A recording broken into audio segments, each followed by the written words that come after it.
रात के ठीक 2:15 बजे शहर के सबसे पुराने हॉस्टल के सीसीटीवी कैमरे में कुछ ऐसा रिकॉर्ड हुआ जिसे देखने के बाद पूरा हॉस्टल हमेशा के लिए बंद कर दिया गया। उस वीडियो में एक लड़का अपनी जान बचाकर कॉरिडोर में भाग रहा था।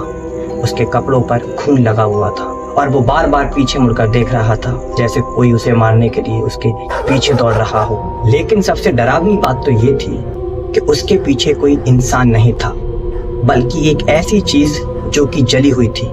उसकी आंखें पूरी तरीके से सफेद थीं और वो चीज इंसानों की तरह चल नहीं रही थी, बल्कि दीवारों पर रेंग रही थी। उसके बाद उस लड़के की चीखें सुनाई दी और कैमरा पूरी तरीके से ब्लॉक हो गया। दोस्तों, आखिर उस रात उस हॉस्टल के अंदर ऐसा क्या हुआ जो आज तक कोई नहीं जान पाया।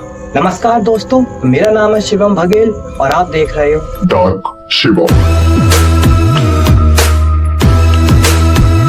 भोपाल शहर के बाहर एक पुराना इंजीनियरिंग कॉलेज था और उस कॉलेज के पीछे बना था आरके बॉयज हॉस्टल।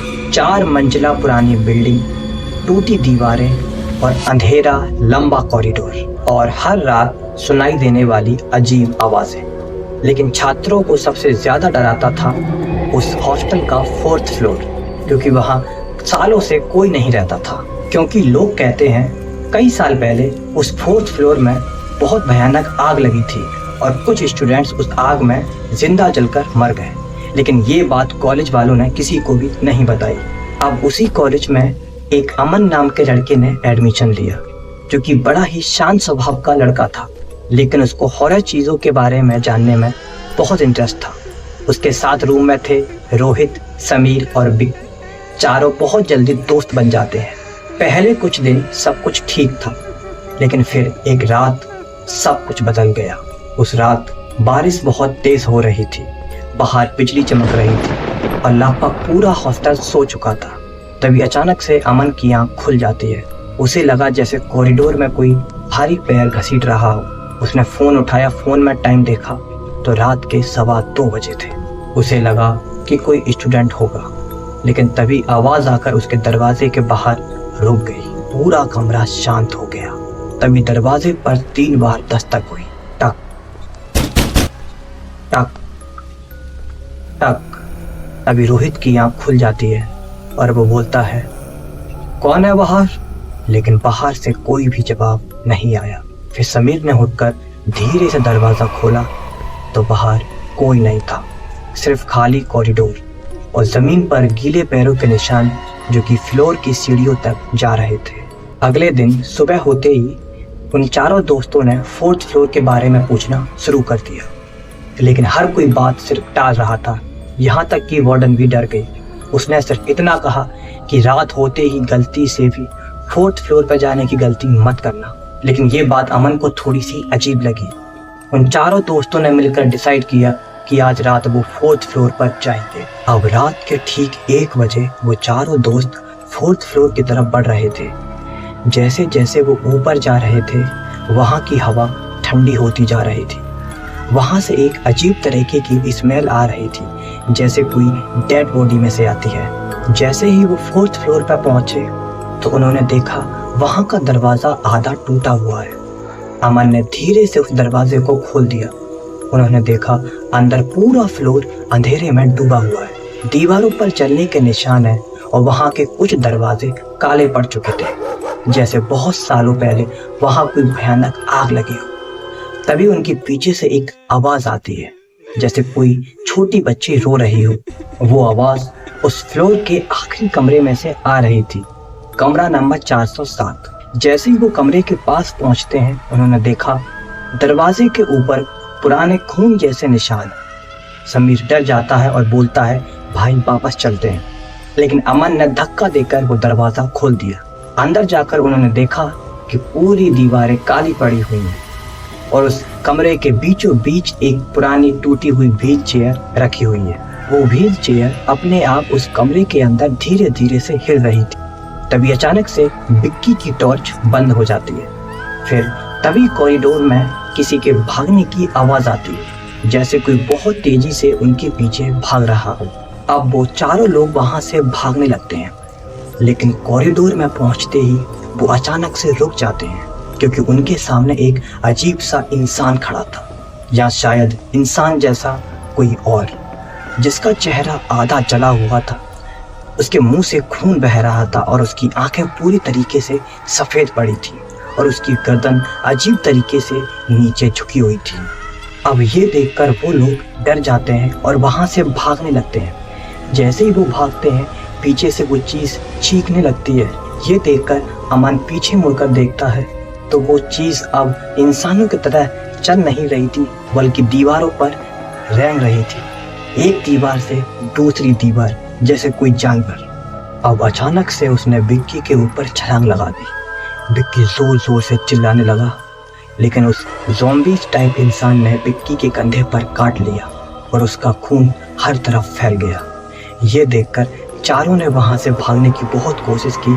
कैसे भी करके वो वहाँ से भाग जाते हैं और नीचे जाके एक कमरे में खुद को बंद कर लेते हैं। थोड़ी देर बाद उस कॉरिडोर में चीखने की और किसी के घसीटने की आवाज़ आने लगी।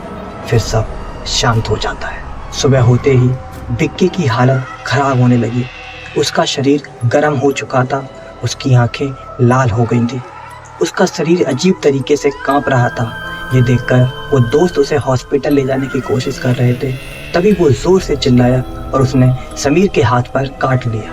उसी वक्त समीर बोलता है, भाई ये पागल हो गया है। बिक्की अब इंसानों जैसा नहीं लग रहा था, उसकी नसें काली पड़ चुकी थी और वो अजीब तरीके से बिहेव कर रहा था और सिर्फ एक ही बात बोल रहा था, भूख, मुझे भूख लगी है, मुझे भूख लगी है। तभी उसने अचानक से हॉस्टल के एक स्टूडेंट पर हमला कर दिया। थोड़ी देर बाद पूरा कॉरिडोर चीखों से भर गया। अब बिक्की धीरे धीरे सबको काटता जा रहा था। वो जिसे भी काटता वो भी बिक्की की तरह बन जाता। वो पागलों की तरह सारे हॉस्टल के बच्चों को काटता जा रहा था और पूरा हॉस्टल मौत का जाल बन चुका था। जो कुछ स्टूडेंट बचे थे वो अपनी जान बचाकर भाग रहे थे। कोई खिड़की से कूद रहा था तो कुछ बच्चे बाथरूम में जाके छुप गए। लेकिन वो ज़ॉम्बीज़ हर जगह पहुंच जाते। रोहित, बिक्की, समीर किसी भी तरह कैंटीन में जाकर छिप जाते हैं। बाहर दर्जनों ज़ॉम्बीज़ घूम रहे थे। सारा हॉस्टल खून से लथपथ हो चुका था। बाहर सिर्फ चीखें सुनाई दे रही थी। और तभी अचानक से कैंटीन के टीवी में एक न्यूज़ चलने लगी कि भोपाल के आरके हॉस्टल में एक अजीब सा वायरस फैल रहा है। ये सुनकर पुलिस वालों ने पूरे हॉस्टल को सील कर दिया।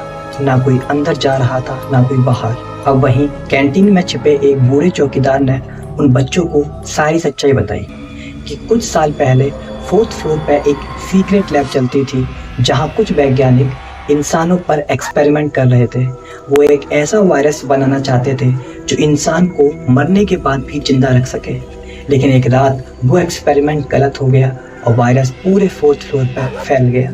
ये बात छुपाने के लिए कॉलेज वालों ने पूरे 4th फ्लोर में आग लगा दी, लेकिन वो ज़ॉम्बीज़ आज भी जिंदा हैं। अब चौकीदार ने बताया, अगर मेन इलेक्ट्रिक सिस्टम चालू कर दिया जाए तो हॉस्टल का इमरजेंसी गेट खुल जाएगा। लेकिन इलेक्ट्रिक रूम 4th फ्लोर पर था। तभी अमन ने डिसाइड किया कि वो ऊपर जाएगा और स्विच ऑन करेगा। तभी रोहित बोलता है, मैं भी तुम्हारे साथ चलूँगा। लेकिन समीर धीरे धीरे बदल रहा था, वो भी ज़ॉम्बीज़ बन रहा था। अब रोहित और समीर 4th फ्लोर पर पहुंच जाते हैं। जैसे ही वो 4th फ्लोर पर पहुंचते हैं, उन्होंने देखा कि पूरा फ्लोर दर्जनों ज़ॉम्बीज़ से भरा पड़ा है, जैसे मानो वो लोग उन्हीं का इंतज़ार कर रहे हों। तभी पीछे से अचानक से एक आवाज़ आती है, भाई। वो दोनों पीछे मुड़कर देखते हैं तो उनके पीछे समीर खड़ा था। लेकिन अब समीर पूरी तरीके से बदल चुका था। अब समीर उन पर हमला करने के लिए स्पीड से दौड़कर आता है। अब रोहित ने लोहे की रॉड उठाई और समीर के सिर पर दे मारी, लेकिन समीर ने रोहित पर हमला कर दिया और उसके गर्दन पर काट लिया। रोहित बहुत जोर से चिल्लाया और वो भी अब ज़ॉम्बीज़ बन चुका था। अमन कैसे भी करके मेन स्विच पर पहुंच जाता है और वहां जाकर स्विच ऑन कर देता है। लेकिन अब पूरे फ्लोर के ज़ॉम्बीज़ अमन की तरफ बढ़ रहे थे। अमन वहां से भागने की कोशिश करता है, लेकिन हर तरफ सिर्फ ज़ॉम्बीज़ ही ज़ॉम्बीज़ थे। वो कैसे भी करके वहां से बाहर निकल जाता है। अब अगली सुबह पुलिस और आर्मी ने सारे हॉस्टल को सील कर दिया। उन्होंने कहा अब अंदर कोई नहीं बचा। लेकिन जब उन्होंने CCTV फुटेज देखा तो उन्हें दिखाई दिया रात के 4:44 पर अमन मेन गेट पर खड़ा हुआ था, जो कि अजीब तरीके से बिहेव कर रहा था। उसका सिर आधा झुका हुआ था, उसकी आंखें सफ़ेद थी और उसके मुंह से खून बह रहा था। वो धीरे धीरे कैमरे की तरफ बढ़ रहा था। अचानक से वो फुटेज ब्लैक हो जाता है। दोस्तों, आज भी भोपाल का RK हॉस्टल बंद पड़ा है, लेकिन वहाँ के आसपास के लोग कहते हैं कि रात के ठीक 2:15 बजे वहाँ पर चिल्लाने की और लोगों को घसीटने की आवाज़ें आती हैं। जो कोई भी 4थे फ्लोर पर जाता है वो कभी भी वापस नहीं आता, क्योंकि वो ज़ॉम्बीज़ आज भी भूखे हैं। दोस्तों, अगर आपको डरावनी और हॉरर स्टोरी देखना पसंद है तो इस चैनल को सब्सक्राइब करना मत भूलना, क्योंकि अगली स्टोरी इससे भी ज़्यादा खतरनाक और डरावनी होगी। मिलते हैं आपको एक और ऐसी ही डरावनी स्टोरी के साथ। तब तक अलर्ट रहिए, सेफ रहिए। Thank you.